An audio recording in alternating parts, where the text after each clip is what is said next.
स्वागत है आप सभी का आपके अपने चैनल में। आज हम इस पुरुषोत्तम मास में श्रीमद् भगवत गीता के 15वें अध्याय का महात्म्य है उसका पाठ करेंगे। श्री महादेव जी कहते हैं, पार्वती अब गीता के 15वें अध्याय का महात्म्य सुनो। गौड़ देश में कृपाण नरसिंह नामक एक राजा थे, जिनकी तलवार की धार से युद्ध में देवता भी परास्त हो जाते थे। उनका बुद्धिमान सेनापति शस्त्र और शास्त्र की कलाओं का भंडार था। उसका नाम था सर्प मेरुंड। उसकी भुजाओं में प्रचंड बल था। उस समय उस पापी ने राजकुमारों सहित महाराज का वध करके स्वयं ही राज्य करने का विचार किया। इस निश्चय के कुछ ही दिनों बाद वह हेजे का शिकार होकर मर गया।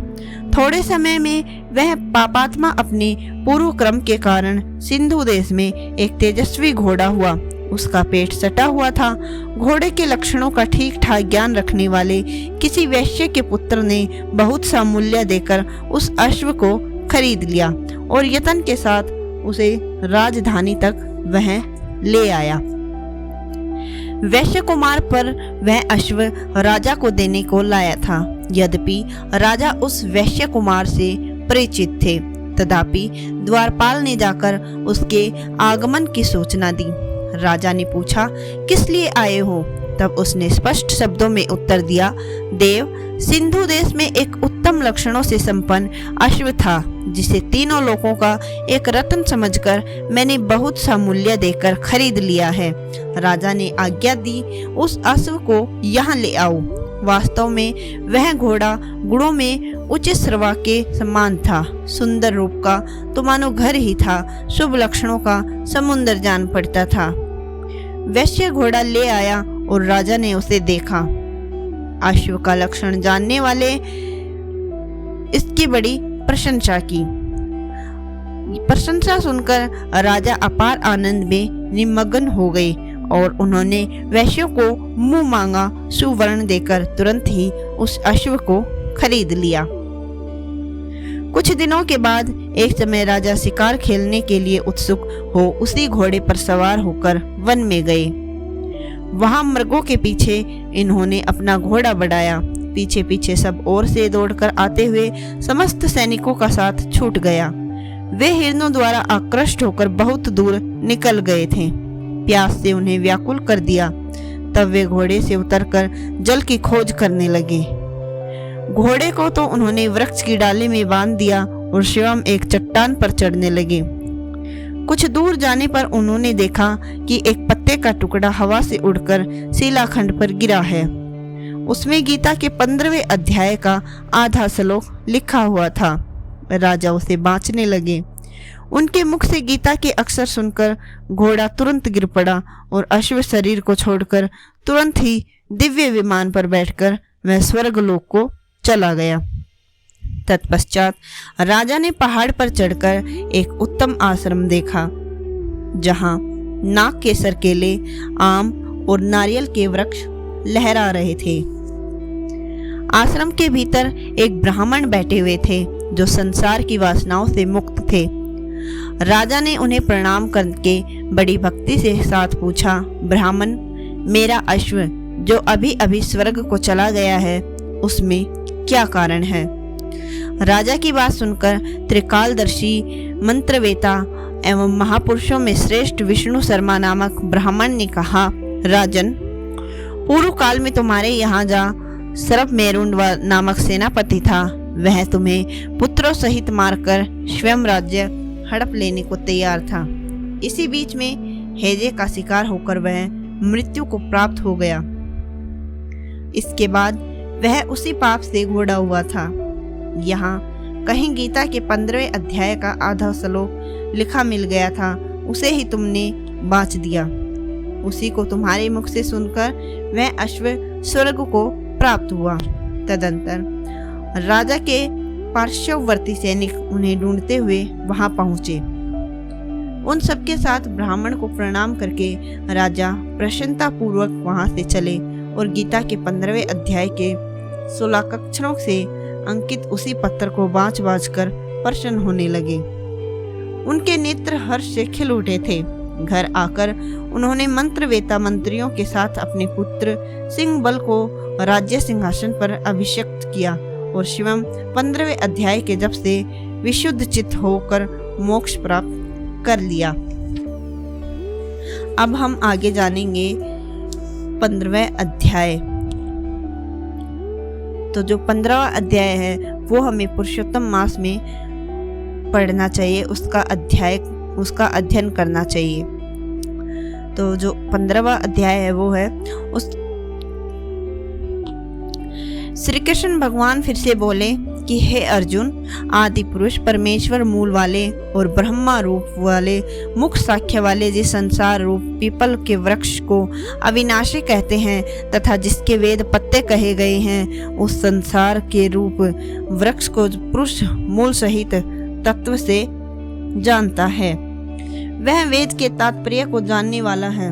हे अर्जुन, उस संसार की वृक्ष तीनों गुण रूप जल के द्वारा बड़ी हुई एवं विषय भोग रूप कोपलों वाली देव, मनुष्यों और तिर्यक आदि योनि रूप शाखाएं नीचे और ऊपर स्वस्थ फैली हुई हैं तथा मनुष्य योनियों में कर्मा के अनुसार बंधने वाली अहंता, ममता और वासना रूप भी जड़ें नीचे और ऊपर सभी लोकों में व्याप्त हो रही हैं। परंतु इस संसार वृक्ष का स्वरूप जैसा कहा है वैसा यहाँ विचार काल में नहीं पाया जाता है, क्योंकि न तो इसका आदि है और न ही इसका अंत तथा अच्छी प्रकार से स्थिति ही है। इसलिए इस अहंता, ममता और वासना रूप अति दृढ़ मूलों वाले संसार रूप पीपल के वृक्ष को दृढ़ वैराग्य रूप शस्त्र द्वारा काट कर उसके उपरांत उस परम पद रूप परमेश्वर को अच्छे प्रकार खोजना चाहिए कि जिसमें गए हुए पुरुष फिर संसार में नहीं आ सकते और जिस परमेश्वर से यह पुरातन संसार वृक्ष की पर्वती विस्तार को प्राप्त हुई है, उसी आदि पुरुष नारायण की शरण में आया हूँ। इस प्रकार दृढ़ निश्चय करके नष्ट हो गया मान और मोह जिनका जीत लिया है, आसक्ति रूप दोष जिनने परमात्मने स्वरूप में है, निरंतर स्थिति जिनकी तथा अच्छी प्रकार से नष्ट हो गई है, कामना जिनकी, ऐसे वे सुख दुख नामक द्वंद्वों से विमुक्त हुए ज्ञानी जन उस अविनाशी परम पद को प्राप्त होते हैं। उस स्वयं प्रकाश में परम पद को न सूर्य प्रकाशित कर सकता है, न चंद्रमा और न ही अग्नि ही प्रकाशित कर सकता है तथा जिस परम पद को प्राप्त होकर मनुष्य पीछे संसार में नहीं आते हैं, वही मेरा परम धाम है। हे अर्जुन, इस देह में वह जीवात्मा मेरा ही सनातन अंश है और वहीं इन त्रिगुणमयी माया में स्थित हुई मन सहित पांचों इंद्रियों को आकर्षण करता है। कैसे कि वायु गंध के स्थान से गंध को जैसे ग्रहण करके ले जाता है, वैसे ही देहादि को स्वामी जीवात्मा भी जिस शरीर को पहले त्यागता है, उससे इन महिन सहित इंद्रियों को ग्रहण करके फिर जिस शरीर को प्राप्त होता है उसमें जाता है। उस शरीर में स्थित हुआ यह जीवात्मा स्रोत, चक्षु और त्वचा को तथा रचना, घ्राण और मन को आश्रय करके अर्थात इन सबके सहारे से ही विषयों को सेवन करता है।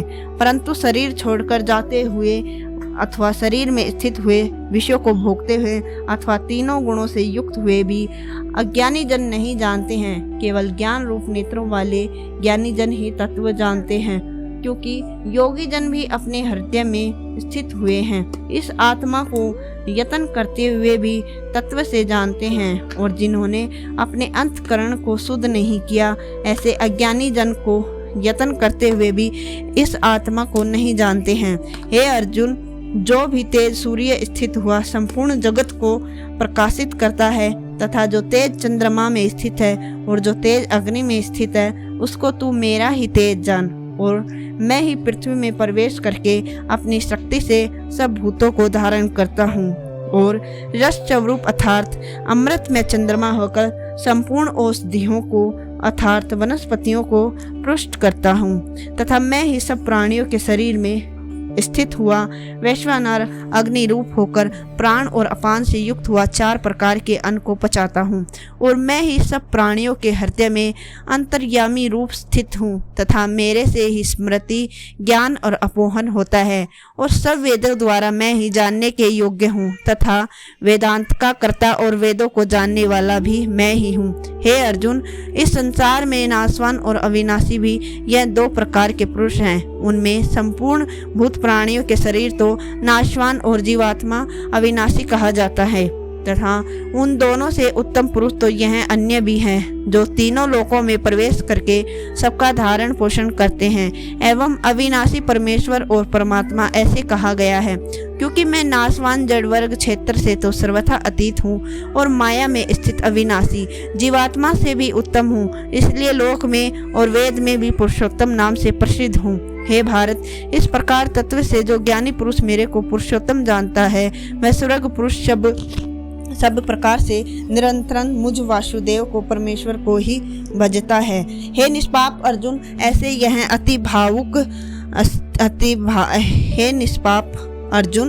यह अति रहस्ययुक्त गोपनीय शास्त्र मेरे द्वारा कहा गया है, जिसके तत्व से जानकर मनुष्य ज्ञानवान और कृतार्थ हो जाता है, अर्थात उसको और कुछ भी करना शेष नहीं रहता है।